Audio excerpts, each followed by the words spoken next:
बहुत धन्यवाद अध्यक्ष जी।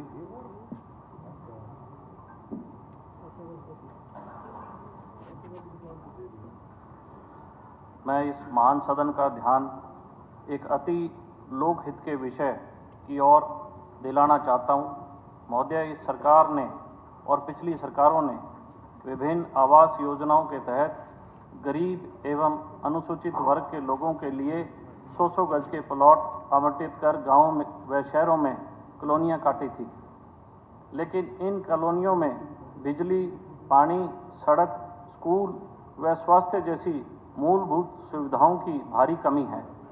यह आवास मुख्यतः पंचायत की ज़मीन पर काटे गए थे व लगभग सभी जगह गांव से काफ़ी दूर है, जिस कारण उनको ज़रूरी सुविधाओं को लाभ लेने के लिए दूर तक जाना पड़ता है। अतः इन कॉलोनियों में सरकार द्वारा सभी मूलभूत सुविधाएं उपलब्ध करानी चाहिए। इस गंभीर मुद्दे पर सदन में चर्चा होना बहुत ज़रूरी है, क्योंकि हरियाणा के लोगों में सरकार के प्रति भारी रोष है। अध्यक्ष जी, सप्लीमेंट्री साथ ही करूं बाद में? पहले मंत्री जी अपना माननीय विकास एवं पंचायत सप्लीमेंट्री लेनी नहीं लेनी, मैं रिप्लाई दे देता हूँ। माननीय deputy speaker sir, Aditya Devlal ने जो प्रश्न उठाया, 2008 में अनुसूचित जाति, पिछड़ा वर्ग, गरीबी रेखा से नीचे निर्भय करे लोगों को 100 गज के प्लाट अलाट किए थे, लेकिन किन्हीं कारणों से प्लाट उनके नाम रजिस्ट्री दिखा दी गई, कब्जे नहीं दिए गए, या तो गांव से बाहर थे या खड्डों में थे या कुछ कब्जाधारी उस जमीन पर काबिज थे। इस हरियाणा प्रदेश में 4,573 कॉलोनी को रेगुलाइज किया था, जिसमें से 2253 कॉलोनियां उसमें लोगों ने रहना शुरू किया, और उसमें हमने 2320 जो कॉलोनियां हैं उसमें सुविधाएं दी जा रही है, बाकी उन्होंने सुविधा दी है। और जब हम कॉलोनी 100 गज के प्लाट देते हैं, उसमें सड़क, बिजली और पानी की सुविधा सरकार देती है। 10 वर्षों में हमने इसमें 320.50 करोड़ रुपया खर्च किया है, जिसमें हमने दक्षिण का DHBPN को हमने 72 करोड़ रुपया दिया, UHBPN को 22.5 करोड़ दिया, और जन स्वास्थ्य विभाग को हमने 66 करोड़ रुपये दिए हैं। इस प्रकार से चिंता को देखते हुए माननीय मुख्यमंत्री जी ने हाउसिंग फॉर ऑल मुख्यमंत्री आवास योजना शुरू की है, जिसकी शुरुआत 10 जून 2024 को शुरुआत की, जिसमें 7,000 लाभार्थियों को प्लाट अलाट किए गए, उनको प्रमाण पत्र दिए, उनको कब्जा दे दिया गया है। इसी प्रकार से हाउसिंग फॉर ऑल जो हम प्लाट देने जा रहे हैं, हम जो महाग्राम है उसमें हम 50 गज का देंगे, बाकी जो विलेज है उसमें हम 100 गज का हम प्लाट सरकार की तरफ से देने जा रहे हैं। इसलिए सरकार चिंतित है। इसके लिए हमने एक टास्क फोर्स बनाई है, जिसमें BDPO उसका हेड होगा, और उनके साथ DHBPN, UHBPN के SDO उनके साथ होंगे, जन स्वास्थ्य विभाग का SDO उनके साथ होगा। जो नीचे से जो रिपोर्ट आएंगी, हम समय समय पर उनको हम सुविधा देते रहेंगे। Deputy speaker sir. Aditya ji. माननीय स्पीकर साहब, सर्वप्रथम माननीय मुख्यमंत्री जी का मैं धन्यवाद करना चाहूँगा कि उन्होंने सुप्रीम कोर्ट के जो फैसला था DSC का, उसको हरियाणा में लागू करने का काम किया, जिससे जो 36 जातियां जो इससे वंचित थी, उन सबको समान अधिकार मिला। और कृष्ण बेदी जी ने अपने वक्तव्य में कोट किया था कि 1994 से 2005 तक इन सभी को समान लाभ मिलता था। 2005 के बाद कांग्रेस की सरकार ने इन जातियों के साथ, अन्य डीएससी की थी उनके साथ ये जो है जिस डीएससी में आती है ये तमाम जातियां, ये मैं सबमिट कर दूंगा। कांग्रेस के लोगों को जब भी डीएससी की बात आती है, कांग्रेस के लोगों को बड़ा दर्द होता है, खास तौर पे गीता बुक्कल जी को जब भी डीएससी की बात आती है तो इनको बड़ा इस बात का 2005 के बाद कांग्रेस के टाइम में ये आपने केवल 100 गज के प्लाटों का जिक्र किया, ये इसके 100 बारे में गज जो के मंत्री जी 100 गज पूछ सकते हो। 100 गज के प्लाटों में यही रहते हैं। हुड्डा साहब, गीता बुक्कल जी 100 गज के प्लाट में नहीं रह रही, 100 गज के प्लाट में मैडम यही रहते हैं। स्कीम पढ़ के आए, जो 100 गज के प्लॉट महात्मा गांधी ग्रामीण बस्ती योजना के तहत दिए जाते हैं, वो schedule caste, backward and all BPL, हर कास्ट का बीपीएल, उसमें एससी डीएससी का कोई विषय नहीं है सर। वो गरीबों को दिए गए प्लॉट है, उनकी सुविधाओं को लेकर ध्यान आकर्षण है। अब इनको जो मुद्दे से भटकाना है तो वो कुछ भी भटका दें। ये 100 गज के प्लॉट हर गरीब को दिया जाता है। और मैं सर एक बार क्लियर कर दूं, मैं एससी डीएससी के वर्गीकरण के कतई भी खिलाफ नहीं हूँ, मैं इस चीज के खिलाफ हूँ कि दे कुछ नहीं रहे, झगड़ा फालतू का मेरे ये समझ नहीं आ रही कि कांग्रेस के लोगों को डीएससी की बात आती है, कोई चर्चा होती है, दिक्कत क्यों होती है? क्यों उन्होंने डीएससी के साथ भेदभाव किया? कांग्रेस ने किया ये तो सबको पता है। जब भी डीएससी की बात आती है, आप सब लोग आपको इस बात से दिक्कत क्या है? आपको तो उल्टी का सरकार का, सुप्रीम कोर्ट के फैसले का आपको स्वागत करना चाहिए। देखिए, 100 गज के प्लाट का जो विषय है वो सब गरीबों को दिया जा रहा है। डीएससी समाज का जिनका उन्होंने जिक्र किया 36 मैं डॉक्टर रुबीर कादन जी, डॉक्टर रुबीर कादन साहब यहाँ के सबसे सीनियर सदस्य हाउस के सीनियर सदस्य हैं। 2005 के बाद कांग्रेस की सरकार थी। डॉक्टर साहब, आप तो समझा लेते उनको कि उनसे भेदभाव मत करो, आपको तो समझाना चाहिए था, आप तो सबसे सीनियर हो और आपने तो सबसे ज्यादा हाउस में आप सदस्य रहे हो लंबे समय से। आपकी सुनते नहीं थे क्या? ये डॉक्टर साहब आपकी सुनते नहीं थे? अब 100 गज के प्लाट अगर इतनी अहमियत थी 100 गज के प्लाटों का, आप लोगों ने क्यों नहीं लिए? अगर 100 गज के प्लाट की इतनी अहमियत थी तो इन्होंने क्यों नहीं लिए? और यही प्लाट हुड्डा सेक्टर के होते तो ये सारे अपने कोटे के ले लेते। अगर यही प्लाट हुड्डा सेक्टर के होते, ये सारे कोटे में ले लेते। उस टाइम इनको कोई दर्द नहीं था, उस टाइम तो ये अप्लाई कर देते। तो इनको ये आप बिना परमिशन खड़े मत होइए प्लीज। देखिए सेहवाग साहब, आपके हल्के में कॉलोनियां नहीं है तो सबको हिस्सा मिलना चाहिए कि नहीं मिलना चाहिए? आप बैठिए। अन्य लोगों को हिस्सा मिलना चाहिए कि नहीं मिलना चाहिए? तो आप विरोध क्यों कर रहे हो? हिस्सा नहीं मिलना चाहिए। आप इस बात का विरोध क्यों कर रहे हो? हिस्सा नहीं मिलना चाहिए। आप बैठिए। गीता बुक्कल जी तो बहुत पढ़ी लिखी है, आप बैठेंगे, ये तो विरोध कर रही है क्योंकि इनको दिक्कत है। आप बैठिए एक बार, लेकिन आपको तो नहीं विरोध करना चाहिए। आप अपनी बात को 100 गज के प्लाट के विषय शुरू कीजिए। वो 100 गज के प्लाट से ही शुरू कर रहे हैं। आप 100 गज के प्लाट में स्पीकर साहब, 100 गज के प्लाट में गरीब आदमी रहता होगा, जो फाइनेंशियली वीकर सेक्शन है, वो उसमें नहीं आते ये जातियां सारी। तकलीफ तो आपको है जी, मैं तो अपनी बात रख रहा हूं, तकलीफ तो आपको है। एक मिनट, आप 100 गज के विषय पे आइए। 100 गज के प्लाट सर, 100 गज के प्लाट में सर 100 गज के प्लाट में क्या वीकर सेक्शन के लोग नहीं रहते? कंटिन्यू कीजिए। मैं तो बोल रहा हूं, बोलने नहीं दे रहे, ये विरोध कर रहे हैं। आप बैठिए।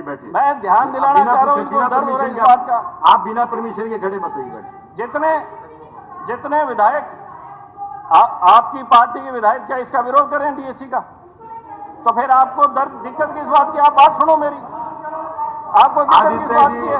आदित्य जी, आप इधर बात कीजिए, उधर छोड़ के आप जिक्र भी शुरू कीजिए।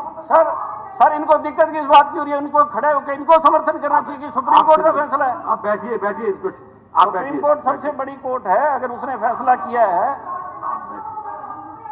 मैं उसी पे कह रहा हूं सर। आदित्य जी, आप अपनी बात को सर, सुप्रीम कोर्ट सबसे बड़ी कोर्ट है जिसका हम सब लोग सम्मान करते हैं कि उन्होंने। मंत्री जी एक बार उनको बात रखने दीजिए, अपनी बात रखने दीजिए। मंत्री जी एक बार आप अपनी बात रखिए, उसको समाप्त कीजिए। सर 100 गज के प्लाट में यही लोग रहते हैं। मैं आपको बताना चाहता हूं, इनका काला चिट्ठा खोल दूं आज मैं।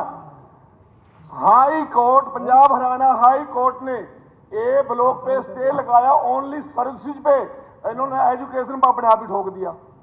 वो तो मनोहर लाल जी का भला हो, 2020 में हमें एजुकेशन का राइट दे दिया। स्टे था नौकरियों पे, इन्होंने एजुकेशन पे भी लगा दिया था। वो तो मनोहर लाल जी का धन्यवाद, और धन्यवाद हमारे लॉ ऑफिसर्स का, उन्होंने एजुकेशन में दे दिया हमारे को। मंत्री जी आप बैठिए। जब आदित्य जी आप अपनी बात को समाप्त कीजिए। सर एक बार सुन तो लो, जब हरियाणा पंजाब हाई कोर्ट ने वो डिसीजन हमारे खिलाफ दिया। आप सर प्लीज विषय से भटकने का काम मत करें। आप अपनी सुन बात तो लो सर, जब हमारे खिलाफ आप विषय को मत भटकाइए। मंत्री जी आप ही नहीं सुन रहे हमारे तो हम क्या करें। मंत्री जी एक बार आप बैठिए। मंत्री जी आप अगर बात को नहीं मानेंगे तो कौन मंत्री जी आप बैठिए, एक बार बैठिए। आप बैठिए मंत्री जी, आप इस प्रकार से मत, आप बैठिए, एक बार बैठिए। आदित्य जी आप अपनी बात को समाप्त करिए। आप बैठिए मंत्री जी, अगर आप ऐसा करेंगे तो कैसे काम चलेगा। बैठिए प्लीज। आप मंत्री जी आप बैठिए, अगर आप ऐसे करेंगे कैसे चले।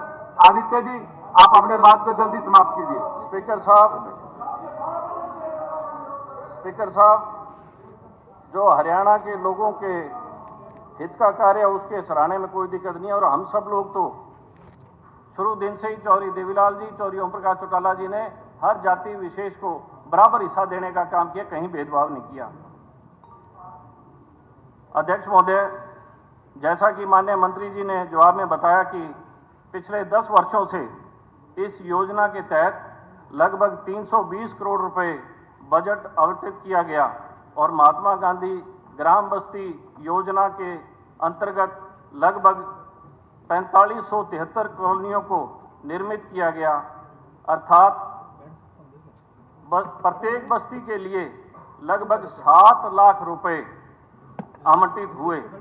मेरी मंत्री जी से यह सवाल है कि क्या 7 लाख रुपए एक बस्ती में पक्की गलियां, पक्की नालियां, बिजली, स्वच्छ पेयजल उपलब्ध कराना संभव है? अगर नहीं तो इन बस्तियों के लोगों को से भेदभाव क्यों हो रहा है और क्या सरकार की इन बस्तियों के लिए पर्याप्त बजट बढ़ाने का प्रावधान विचाराधीन है? मंत्री जी। हाँ जी आदित्य जी, मेरे पास पूरे प्रदेश का डाटा है, मैं आपका सरसा बता देता हूँ। आपके सरसा में 269 कॉलोनी है, जिसमें 173 कॉलोनियों का सुविधाएं उन्हें प्रदान की है, 156 की हम सुविधाएं दे रहे हैं। और आपको विश्वास दिलाते हैं कि पूरे प्रदेश में माननीय मुख्यमंत्री ने ऑल फॉर हाउसिंग के तहत जो फैसला लिया है, हमने फर्स्ट फेज में 1000 गांव की पंचायतों के प्रस्ताव भी आ चुके हैं कि हम प्लाट देने को तैयार हैं। और बीजेपी के मैनिफेस्टो में कि हम 5 लाख इस योजना में प्लाट देने जा रहे हैं और 2 लाख की हमने तैयारी शुरू कर दी है। मकान देंगे और उसमें बिल्कुल नहीं उसमें अर्बन में हम 30 मीटर गज का, महाग्राम में 50 गज और विलेज में 100 गज का प्लाट देने जा रहे हैं। इस प्रकार जैसे आपने कहा कि हम इंश्योर करते हैं कि पूरे प्रदेश में जो कॉलोनियां हैं हम उनको जो निर्मित किए हैं हम उनको सड़क, पानी और बिजली पूर्ण रूप से देंगे। हमने बजट बढ़ाने की आवश्यकता पड़ी तो मैं माननीय मुख्यमंत्री से कहूंगा हम उसमें कोई कंजूसी नहीं बरतेंगे। जी बोलिए। ठीक है सर, 100 गज के प्लाट की चर्चा ही उनमें सुविधा देने की बात है। आमतौर पे देखा जाता है कि जहां पर पंचायत लैंड है ना, कई गांव में बहुत दूर है, वहां पे कॉलोनियां कट जाती हैं जहां सुविधा नहीं हो पाती, ना गली की, ना पानी की, ना उसकी। तो मेरा एक सुझाव है मंत्री जी कि जिन गांव के पास गांव के साथ लगती जमीन नहीं है, चाहे तबादला करके भी किसी से दिया जाए, गांव के साथ लगती जमीन पे 100 गज दोगे तो वहां रह भी लेंगे, और नहीं तो ऐसी पड़ी रहेंगी, कुछ बेच के चले जाते हैं। आज भी गांव में आपके देखोगे बहुत गांव ऐसे हैं जहाँ ये है। मेरा ये सुझाव है कि इस गांव के साथ लगती जमीन लेकर उन पे ये प्लाट काटे जाएं, जो सबके लिए ठीक। हमारे अशोक कुमार अरोड़ा बहुत ही सीनियर मेरे साथी हैं, दोस्त हैं, मेरे रिश्तेदार हैं, दोस्त क्या है, तो इसलिए जो आप रिश्तेदार में छोरी दे रखी है, हमारी लड़की इनका है पानीपत से, रिश्तेदार है पंडित जी।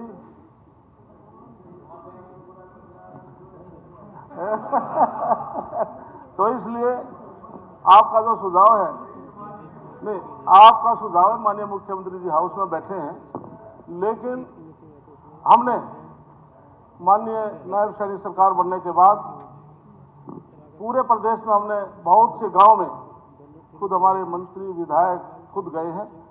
जो कब्जा नहीं था, रजिस्ट्री नहीं दी गई थी, केवल उनको खाली एक सर्टिफिकेट दिया गया था, हमने सबकी रजिस्ट्री करवा कर जो कब्जा देकर गांव में बिठाने का काम किया है। जो कॉलोनी रेगुलाइज की है हम पूर्ण रूप से उनको स्थापित करेंगे, और जो आपका सुझाव है सदन के नेता सुनी रहे। बोलिए।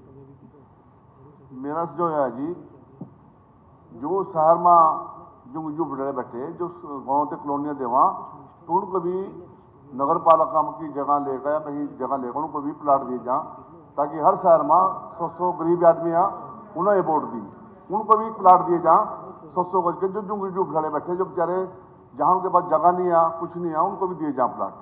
दूसरा हमारा शाहबाद के अंदर शुगर मिल में बहुत दिन से धरना प्रदर्शन में बैठे हुए, या तो उनको नौकरी दी जाए या उनको इसी से संबंधित बात कीजिए। आदित्य जी आप बात।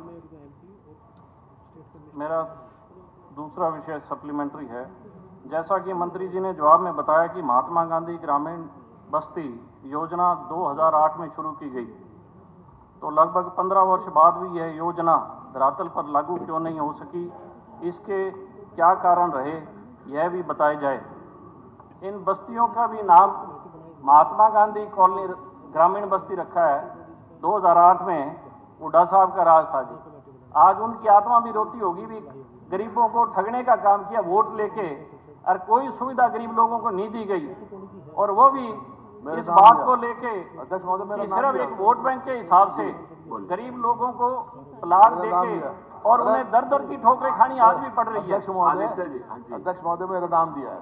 देखो छाछ बोल लो तो ठीक है, छल नहीं बोल रही है, तो पूरा हरियाणा लूट के गिर दिया वो बोल रही है। अरे शर्म करो, कुछ शर्म करो। सीएलयू का खेल किसने खेला? बहुत कुछ कहना आता है। सीएलयू का खेल किसने खेला? सारे हरियाणा की जो व्यवस्थाएं थी सारी की सारी कानून आपने तोड़े, और आप तो इस दफा तैयारी करे बैठे थे भी सरकार में आएंगे, सारे तैयारी करे बैठे थे, और अब हालत ये है कि जब हालात ये है कि आप आज बोल नहीं सकते। कादर साहब मैं गलत बोल रहा हूँ तो बताओ। आदित्य जी आप बात से मत भटके। आदित्य जी बैठे थे कि नहीं बैठे थे? आदित्य जी हरियाणा लूट के खा गए। आदित्य जी आप अपना परिवार जब भी किसी गरीब की या मुद्दे की बात होती है इनको बड़ा दर्द होता है। इस बात आप अपने विषय पे आए। मैं विषय भी आ रहा हूँ, विषय भी बोल रहा हूँ कि महात्मा गांधी को भी नहीं छोड़ा इन्होंने। आप ये ऐसे लोग हैं, इन्हीं को ही दो पूछने का अधिकार है। आप अपनी बात को पूरा कीजिए। इन्होंने आदित्य जी आप अपनी बात को पूरा कीजिए। कम से कम नाम तो कुछ ऐसा रख लेते जिसके नाम को देश पूछता है। आपने उनको ही नहीं छोड़ा। आदित्य जी आप अपनी बात को पूरा कीजिए। गरीब आदमी को केवल वोट बैंक समझ के सालों साल अंधेरा ढोते रहे, और इंदिरा गांधी जी कह रही थी गरीबी हटाएंगे, गरीबी तो हटी नहीं, गरीब हटा दिया आपने, सारे कागजों से हटा के। आदित्य जी आप उसी विषय पे आइए, आप विषय पे आइए। आदित्य जी आप बार बार विषय से भटक रहे हैं, आप विषय पे आइए। दर्द हो रहा है इनको। आप विषय पे आइए, बार बार भटकिए मत। सच्ची बात बोल रहा हूँ तो इनको तकलीफ हो रही है। आप अपने आदित्य जी विधायक जी आप नहीं चाहते गरीबों को प्लाट मिले? मंत्री जी आप अपना आप नहीं चाहते? मंत्री जी आप जवाब दीजिए। आदित्य जी मंत्री जी आप कीजिए बात। आदित्य आदित्य जी बैठिए, बैठिए आदित्य जी, आदित्य जी बैठ जाइए प्लीज, बैठिए आप। मंत्री जी आप बात को पूरा कीजिए। Aditya ji, deputy speaker sir, देखिए आप जिस विषय में चल रहे कुछ भी रिकॉर्ड नहीं है। मंत्री जी आप जो आदित्य जी बैठिए, आदित्य आप प्लीज बैठिए आदित्य जी। नहीं आप बैठिए, बैठिए आप बैठिए, मंत्री जी जवाब देंगे आपको। जवाब दे रहा हूँ आदित्य, मैं जवाब दे रहा हूँ, बैठिए आप। मंत्री जी आप जवाब दीजिए। डिप्टी स्पीकर सर, मैडम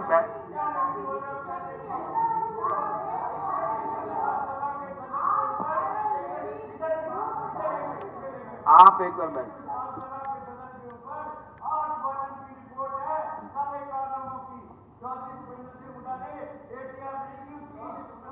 आप लोग आपस में, मंत्री जी, डिप्टी स्पीकर सर, बत्रा जी,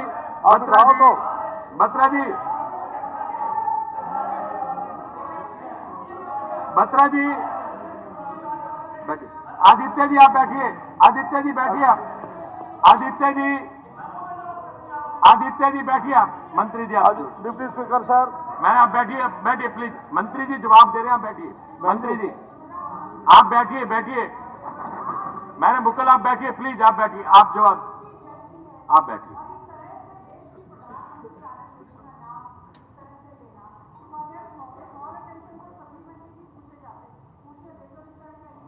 वो स्पीकर को केवल चेयर की तरफ संबोधित करें तो ज्यादा अच्छा होगा, इससे नहीं तो माहौल जो है बहुत ज्यादा खराब होता है। स्पीकर सर, आदित्य चौटाला ने कहा कि जो 2008 में जो प्लाट 100 गज के लाट हुए थे उनको कब्जा देने में, रजिस्ट्री कराने में देरी का क्या कारण है। 2008 में कांग्रेस की सरकार थी, लेकिन बीच में हमारा कार्यकाल रहा। माननीय मनोहर लाल के समय भी हमने रजिस्ट्री कराई, कब्जे दिए थे, और नायब सैनी जी ने पूरे प्रदेश में इसको युद्ध स्तर पर लिया है कि हम हाउसिंग फॉर ऑल के तहत हम इनकी रजिस्ट्री कराएंगे, कब्जा इनको देंगे। दूसरा, जिस प्रकार से पहले मैं सारा जवाब इनको मैं दे चुका हूं, इसमें देरी के ये कारण रहे हैं। अध्यक्ष महोदय, जैसे कि जवाब में बताया गया कि अभी तक लगभग 1000 ग्राम पंचायतों को इसके लिए चयनित किया गया है, और अगर इस योजना की यही गति रही तो इस योजना के क्रियान्वयन में लंबा समय लग जाएगा। इसे सभी पंचायतों में जल्द से जल्द करवाने की कोई योजना सरकार के विचाराधीन है तो उसका ब्यौरा विवरण माननीय सदन को दिया जाए। स्पीकर साहब, माननीय मुख्यमंत्री ने पूरे प्रदेश में गरीब आदमी चिंता की, जैसे रामकरण हमारे विधायक ने अर्बन में गरीब आदमियों चिंता की, जो झुग्गी झोपड़ियों, जो डीएनटी के लोग हैं, हम फर्स्ट प्रायोरिटी पर डीएनटी के लोग हैं, उनको अर्बन में हम 30 गज के मकान पर प्लाट देकर मकान देंगे। इसी प्रकार से हमें सभी ग्राम पंचायतों को हमने विभाग की तरफ से चिट्ठी जारी की है कि आप प्रस्ताव दें, हम 100 गज के प्लाट अवश्य देंगे। माननीय सदस्यगण, अब ध्यान आकर्षण सूचना पर चर्चा समाप्त होती है। माननीय सदस्यगण, अब संसदीय कार्य मंत्री नियम 15 के अधीन प्रस्ताव प्रस्तुत करेंगे।